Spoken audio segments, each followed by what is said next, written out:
Agora, turminha, nós vamos para a revisão do capítulo 4, né? Capítulo 4 está falando sobre aprender com os idosos. O que nós devemos aprender com os nossos idosos, né?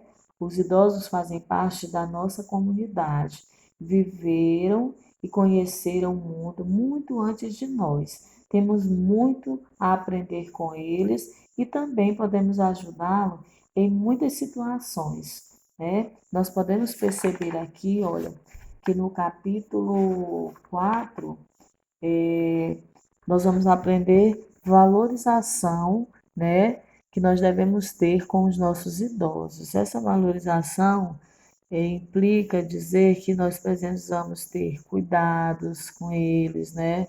Nós precisamos fazer com que os nossos idosos sintam-se bem, que eles sintam-se amados, protegidos, né? Então, o que é que nós estudamos até agora, né, sobre os nossos idosos? Nós vamos colocar aqui a revisão para que a gente possa entender melhor. Aqui diz assim, olha, por terem vivido muitas experiências, os idosos guardam várias histórias, pois eles acompanham as mudanças da sociedade, né? Conversando com eles, podemos aprender diversas coisas, né? Então, os nossos idosos, eles podem transmitir para cada um de nós as experiências vividas por eles, né? Nas comunidades indígenas, os idosos são muito respeitados. Isso acontece porque nas aldeias eles são as pessoas responsáveis por transmitir às próximas gerações a cultura do seu povo.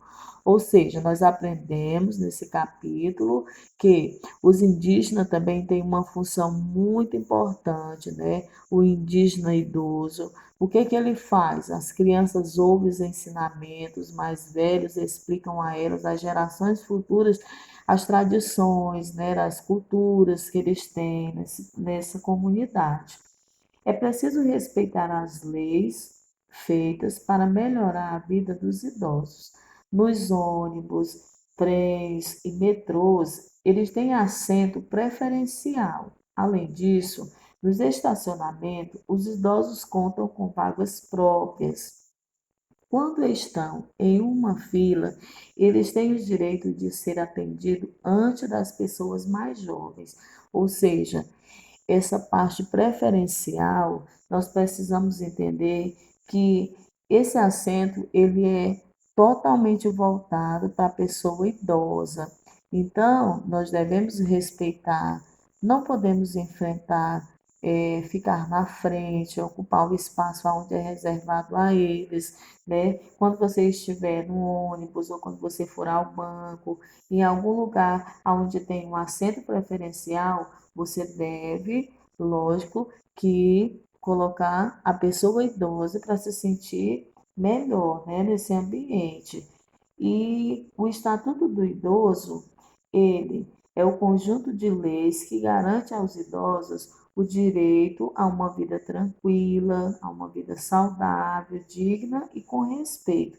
Ou seja, esse estatuto aí do idoso, ele vai fazer com que o idoso se sinta, né, protegido e que cada vez mais as pessoas precisam ser punidas, né? As pessoas que maltratam, né? Que não ajudam, que às vezes deixam o idoso em situação ruim, né? Então, essas pessoas são punidas e esse Estatuto do Idoso são leis que precisam ser garantidas, né?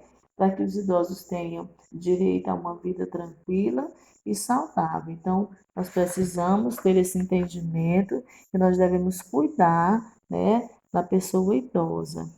E agora, tia, nós vamos para o capítulo 5, né? O capítulo 5 de História vai falar sobre é preciso se deslocar, né? É preciso se deslocar.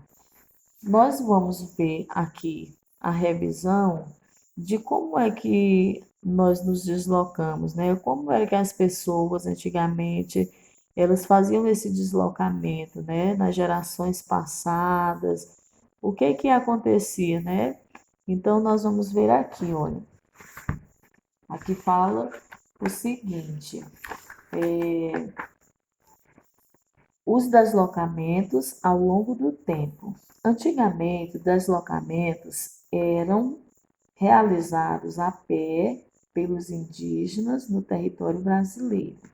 Com a chegada dos portugueses, foram trazidos animais como o cavalo, o boi para o país e novas formas de locomoção surgiram.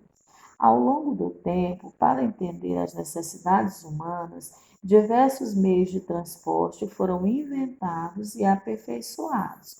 Ou seja, das gerações passadas até agora, nós podemos perceber que esses deslocamentos eles mudaram ao longo do tempo, né? Antigamente era a pé, logo em seguida, né, os portugueses trouxeram os animais, onde as pessoas já poderiam utilizá-los, e assim com o passar do tempo, os transportes, os meios de transporte foram surgindo e as pessoas foram utilizando, né, se aperfeiçoando cada vez mais. E como eram esses diferentes meios de transporte, tia? Alguns meios de transporte criados no passado não são mais usados, outros foram aperfeiçoados e estão cada vez mais presentes no cotidiano das pessoas. Que tal relembrar os meios de transporte que você já estudou neste capítulo? Aqui fala sobre a liteira. Era uma cadeira coberta, conduzida por dois homens escravizados ou por dois animais, ou seja, a liteira quem utilizava eram os grandes senhores, né, os donos de engenho.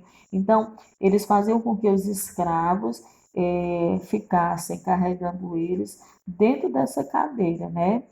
E o que era a charrete? Era um veículo puxado por cavalos e utilizado para transportar pessoas. Existia também o palandim. Era uma rede presa a uma vara carregada por um dos homens escravizados, certo? Tinha também o bondinho, que era um veículo que se deslocava sobre trilho, transportando os passageiros. E, por fim, nós podemos perceber que aqui foi criado o automóvel, que foi um veículo movido a motor capaz de transportar pessoas e cargas, ok? Então, neste capítulo, no capítulo 5, você aprendeu a importância dos deslocamentos na vida das pessoas, as diferentes formas de deslocamentos utilizadas antigamente e a evolução dos meios de transporte no Brasil, da liteira ao automóvel, certo? Então, esses meios de transportes foram para que cada vez mais fosse melhorando a vida das pessoas, ok? Então, tenha um bom estudo, esta é a nossa revisão de história do segundo ano, né? Eu gostaria que você, se tivesse alguma dúvida, depois você possa entrar em contato com a tia Eliane, que eu vou estar à disposição para ajudá-los, tá?